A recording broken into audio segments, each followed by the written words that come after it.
Hi, it's Erin LaGrassa with Money Matters AZ, and I'm going to show you how to edit something that you have previously entered. First step is go to the plus menu at the top right hand corner.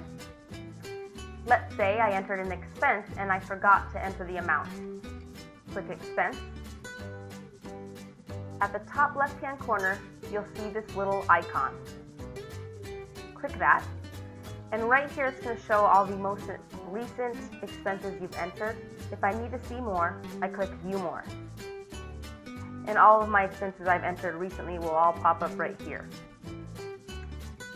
So, I entered an expense to Joe's electric shop. You can see there's a $0 amount, and I need to change that because I accidentally hit save without entering that amount. The amount was $467.92. Change it there, and save and close. Now for everything, you're going to have that option. Plus sign if it's an invoice that you need to edit.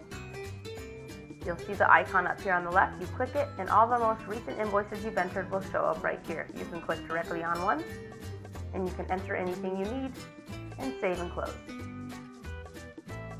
And that's how you fix anything that you've entered that you need to correct.